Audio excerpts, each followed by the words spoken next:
Welcome to UK Casuals. Today we have Gag or Gary, as he likes to be known.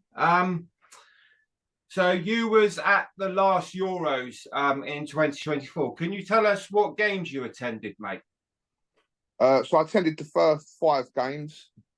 Unfortunately, I say unfortunately, I had to come back for work, and I had my daughter's birthday and son's birthday like over the weekend of the semi-finals and the finals. So the old woman was like, you got to be here. It's my daughter's first birthday and my son's 16th, so I couldn't really afford to go back out for the final and the semi-final and the final. So yeah, I No. made the decision to start home with my family. Obviously, a shape back in England.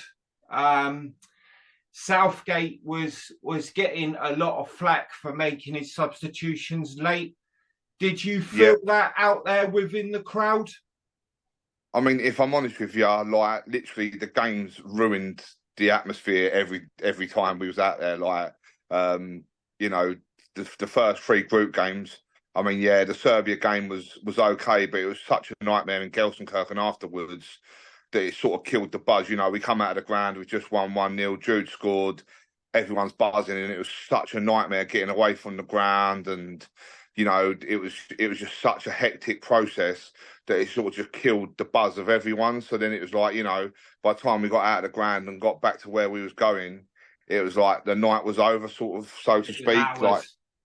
Yeah. yeah, like it just sort of killed it. So that was a bit of a, downer. And then, like I say, obviously we drew 1-1 with Denmark. Weren't the greatest performance. Once again, the daytime in Frankfurt was absolutely buzzing. Not the day before and the day of the game, it was such a great atmosphere. Everyone was really enjoying it. And then, like, you sort of went in and watched 90 minutes of football and come out feeling deflated. Um, Yeah. yeah, like I say, I mean, pretty much, well, like I say, the five games I attended was like that, really. I mean, obviously, the last minute of joy, like, obviously, the Slovenia game was okay. But I mean, the one with the Jude Bellingham overhead kick, like, absolutely euphoric. Like, that for me was probably the best night after a game, for atmosphere. Back when we went back to Dusseldorf after that, and it was having it. All the England fans were out celebrating, Yeah. and after the Switzerland game, where I was, we went back to Dusseldorf town centre, and there was a lot of Dutch there, obviously because they was playing Turkey. Obviously they had sort of like a bit of a late winner as well. So, like, all the English and the Dutch fans, we was all celebrating together. Although we knew we was going to play each other on the Wednesday, we was all having a laugh, and it was like really good buzz. So yeah, I mean, Southgate, the football killed it, if I'm honest, like for most of them. But the pre-match was really good, ecstatic. Yeah. I mean, what us at home and in the fan zones and in the pubs were just saying was to Southgate, let England off the leash. It Pretty it much, seemed yeah. to get to the halfway line from the defenders and they passed back again. And Yeah, it's frustrating to watch, Gary. yeah, definitely. I mean, like, I think the buzz around the England squad before the tournament, you're looking, you think, right, we've got like some of, like, probably the front six, like, best players in their positions in the world at the moment. Probably had the best seasons they've ever had. Yeah. Jude's just won the Champions League, had an absolute cracking season for Real Madrid. Foden's just won the Premier League, had an absolute belter for City. Harry Kane's done all right for Bayern Munich. All right, he didn't win that, but he scored a few goals. You're looking at it. Cole Palmer, you're looking at Cole Palmer. He's just come off the back of a great season with Chelsea. You're out there thinking, like, these boys are going to run absolute riot. Um, to then get there and sort of see. I mean, listen, at the end of the day, he got us to the final, and it's hard to slag him off because I don't want to slag Southgate off, but No. it's you know, like people say, like, I look at it, if we had played maybe Cole Palmer, maybe like started some of the. I mean, I know Mainu got brought in the end for Gallagher, but, like, if he'd have started maybe a little bit earlier with them sort of changes and maybe looked at starting Palmer instead of maybe Saka, or changed it up a little bit, would that attacking threat have been higher? Would have we have scored more goals? You know, Yeah. realistically, we should have been going out beating teams like 3-4-0, which I know ain't never the way. And, you No. know, there's probably a million people out there that say, oh, you know, teams set up defensively against us, which I agree on. I just felt the quality that we had and, you know, the sort of performances they were coming off the back of in their club teams, we should have absolutely dominated out there. So I'll ask you a question, Gary.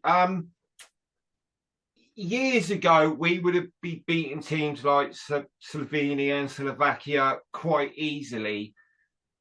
Do you think their level of football has gone up, or England's level of football has gone down? Oh, no, I definitely think their level of football's gone up. You know, I mean, if you look across the board at European football now from 20 years ago, you know, the levels of European teams are much better. You see that obviously now with the Conference League and the Europa League and the Champions League. You know, you see teams that you've never heard of like popping up, and they beat some of the big teams in it sometimes. Yeah, I definitely think, you know, and it's not so much that you've got to look at the tactical side of things and the training side of things. You know, the league, it's a lot more accessible to get information as clubs now to put players through fitness tests and, you know, different regimes and eating and, you know, all that sort of like backroom stuff that goes on. Like, you know, the smaller clubs have a lot more availability to access data on that now than what they would have done 15, 20 years ago. Do you know what I mean? So do you think England underestimated their group a little bit? I wouldn't say we underestimated it. I'd say we just it's once again, it's a hard one. You know, we finished top of the group. What, you know, it is tournament football. You know, I sort of, it's a bit hard. I sort of sit on the fence with it a little bit. Sometimes I sit there and I say, well, no, like, you know, we should have gone out. We should have like absolutely like battered Serbia 3-4-0. We should have beat, you know, and then like, all right, Denmark was obviously always going to be the toughest game out of the three, which, you know, we looked at that like, but even still, we should really be beating Denmark. But then I look at it the other way, you know, it like, you know, it is tournament football. Has he played it right? You know, have we not peaked too early? Have we sort of took it easy in the group, just got through, you know, no injuries, no, you know, none of that sort of papers. And then, but yeah, I mean, listen, at the end of the day, we don't know because we don't know what goes on inside the camp. We don't know what Southgate's saying. No, we don't. We don't know what the players are saying. You know, are the players coming out of that going, you know, well done, boys. We've got what we needed. We've got through. Happy days. It's a very high pressure job. Like you say, we don't know what's going on behind the scenes and what Southgate's thinking. I mean, as fans, you spend thousands of pounds travelling all over the world watching them. And, you know, like, don't get me wrong, we're quite lucky that it was in Germany this time, but still cost a fair bit of dough to go out there and, you know, watch them. But we want to Gary, see just football. To interrupt you, that's the thing I felt sorry for is the fans that paid a lot of money to get out there to pay for hotels and get tickets for the games, and if they ain't got a ticket for the games, and they've got to get to the fan zones. So, and like you said, that's a lot of money to watch. Yeah, and that's the thing. Performances. I mean, I mean, from speaking to people, you think, you know, like at the end of the day, England's always going to have a massive following. Like, you know, it's they're always going to have people there supporting them, which is great. But then, like, you look and you think, like, you know, you lads are on like, you know, best part of 200 grand a week every week, and you got people out there that are spending, you know, like savings and that on watching them, and it's like sometimes you get a bit demoralised, thinking like, you know, we want a bit more from you, you know, give us a bit more, we deserve a bit more. But then on the other foot, you know, look at the last 20 years compared to the last, you know, 6-7 years, what we've had, you know, it's been great. But should we have won tournaments? Definitely, you know. Yeah. And that's what it comes down to at the end of the day. We should definitely have won. It doesn't matter how you win it. It's a matter of winning it. 100%. You know, it's as simple as that. I think Southgate back home, the feeling was because he was a defender as a player, he's too cautious as a manager. Like you said, didn't swap things up, didn't let Saka off. Foden didn't really have a good tournament. To be fair to Foden, but he got put out on the left. Like, you know, the man's played on the right for Man City all season, been coming in on his left foot, banging in goals, had an absolute belter. And then I know, like, you're never going to fit everyone into that team. Like, and I understand that we've got players in different positions in options there, but you know, against Holland and against Switzerland, when he sort of did start drifting into that right hand side position a bit, he started picking the ball up a bit more, and things started happening. I mean, he hit the upright of the corner, you know, with a cracking shot. Like, I felt like the tactics were wrong, you know, like potentially. Like, that's my opinion. I mean, you know, at the end of the day, Gareth Southgate's the England manager. He's been involved in professional football his whole life. I mean, you know, we can only go off what we watch. I mean, I've watched a lot of football over my life, you know, so like I'd like to think that what I watch and what I see gives me enough of a right to have a comment on it. But when it boils down to it, I'm not, you know, UEFA grade A licensed coach. I can't. Of course not. No. Yeah, I can't professionally talk on what is actually happening behind the scenes. But for me personally, yeah, I think, you know, the style of football that we play, you know, I felt like that front six should have just been told, look, go out there, get the ball.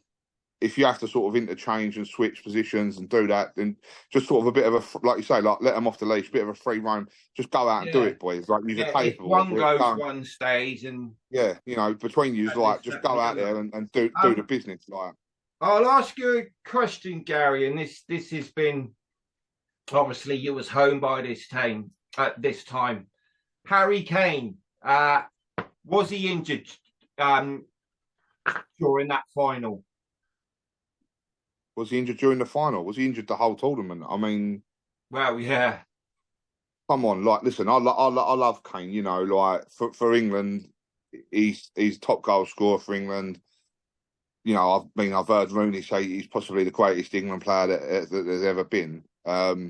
Massive statement, but yeah, I think it's all ifs and buts. You know, it's hard to call. Like, at the end of the day, I think Harry Kane had to start because, given the opportunity, if there arises a chance the man scores, like, there's no doubt about that, the man's a goal scorer.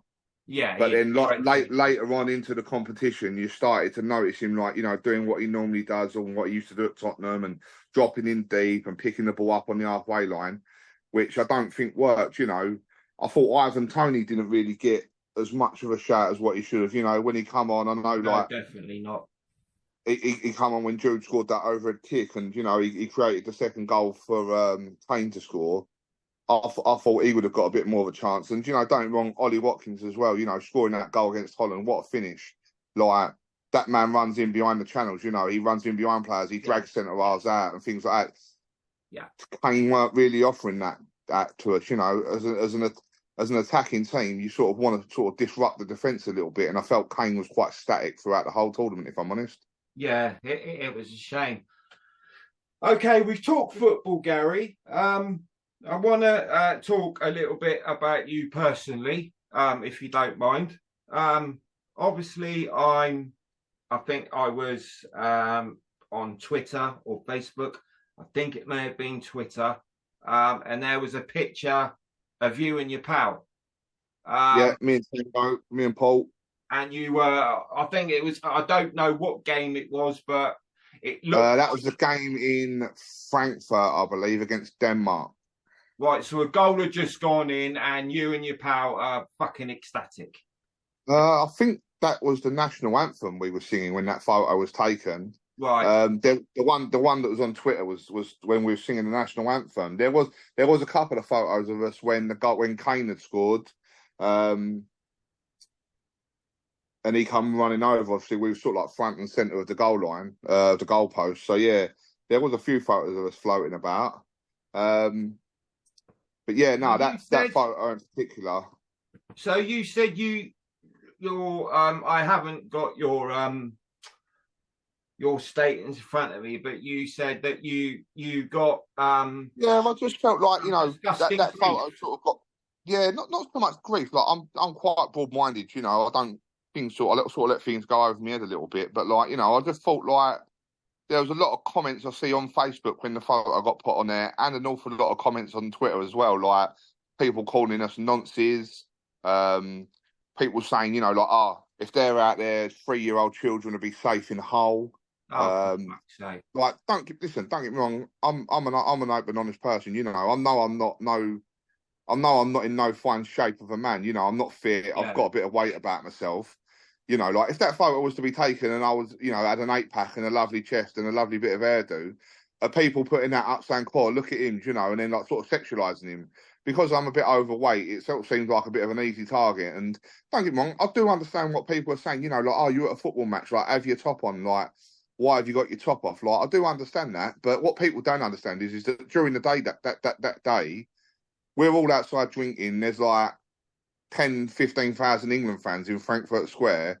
Drinks are getting thrown everywhere. It was yeah, of like course. 30. It was like 32 degrees. You know, there was drinks, there was bottles of water. There was a water fountain that everyone was jumping in and all getting wet. Like it was red hot. You know, like it's not like I took my top off because I think I'm something that I'm not. Like, I'm not a hooligan or nothing. I took No, my top off because I was red hot. And I mean, like, there's a couple of photos you can see, like, where I'm quite sunburnt in it. But like, I just think, you know, we're enjoying ourselves. We're at football. We've not been having. I mean, if I had my shirt off and I was fighting someone in the German street and it was on the news, then I can sort of see where people were coming from. I like look at him, typical thug, shirt off, fighting, drunk, probably drugged up, things like that. I could sort of understand that. But it weren't like that. You know, we were there watching the football. It was hot. We had our tops off. Like, you know, there was loads of people with their tops off. Obviously, it was just unfortunate that me and Paul got photoed by someone of the paparazzi down the front, and the photo got shared on like a Facebook page. yeah. Um, I just think, you know, if people like, you know, to be honest with you, a lot of people were messaging me, saying like, "Oh, don't worry about it, mate. You know, like, don't listen to people." And like, obviously, a lot of people that I know were going, you know, "Don't worry about it, mate. Don't let it bother you," which is fine. Like, it doesn't bother me. I just think that, you know, a good 90% of the people that were commenting don't even know me. You know, they've never met me. They've never spoke to me.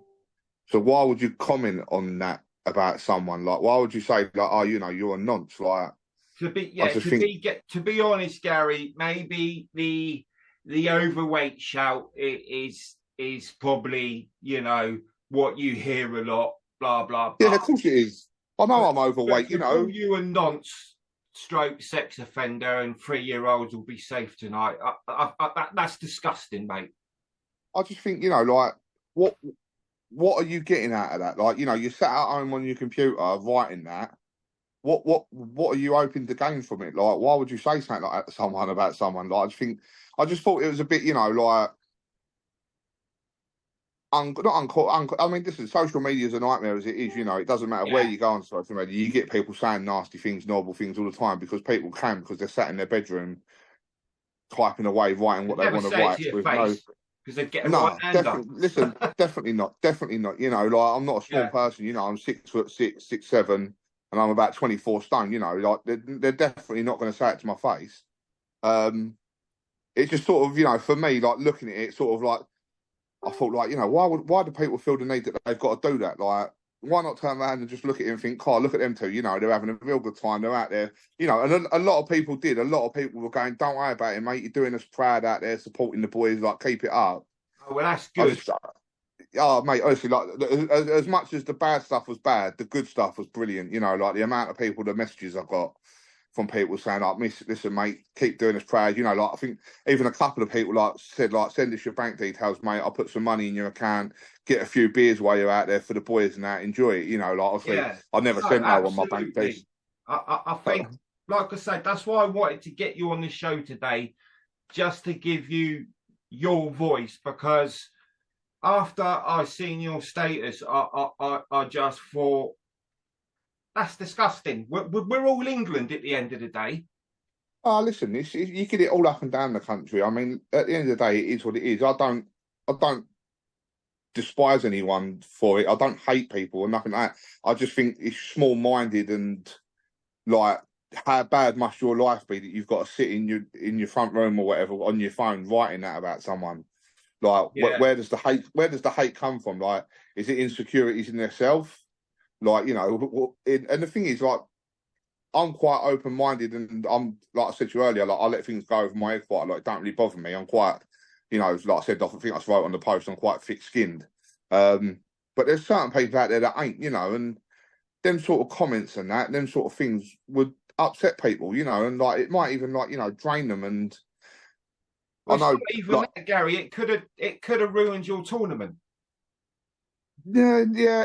Well, if I was, if I was someone of low self-esteem and someone who wasn't so, Yeah. outgoing and open and being able to take criticism and have a bit of banter, then yeah, definitely. Like, there's people out there that probably full on well would have took it to heart and maybe got depressed. Like, like Paul, my mate Tango there, like he's received a lot of abuse online this year about his daughter who passed away sadly, and I've seen it in him, like I've seen things in him that, it's not fair, like on the man. Do you know what I mean? He's just a normal bloke who goes to work, got a loving family, got loving kids, and just wants to enjoy his life, and he enjoys going and watching football. Like, there's stories out there at club level that people have commented saying about things, but personally, I don't know him at club level. I only know him through going to England away and meeting him up at Wembley when we go up there. And him and his wife Rachel, they're lovely people, and you can't knock them for that. Like, at the end of the day, they've never done a bad thing to me or said a bad word to me.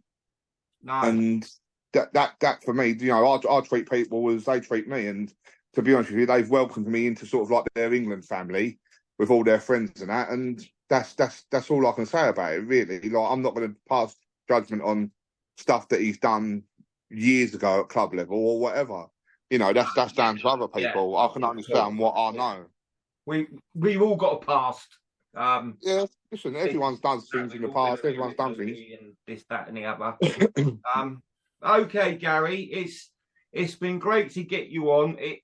I just seen your status, and I just thought, I want to get this bloke on for an interview because I really want to give him a voice, because I felt it was so unfair that and like you say, these people that write down these comments of you're this, you're that, they're faceless, they're cowards. Yeah. Oh yeah, 90% of the comments, 80% of the comments, you look at their profiles, they've not got pictures of themselves.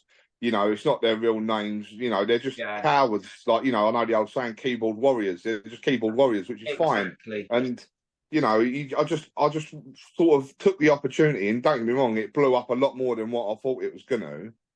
But it was just more of an opportunity for people to maybe sit there and think, why do I need to do that? Like, I don't understand. Like, just think about what you're saying. Like, especially at the moment with men and mental health.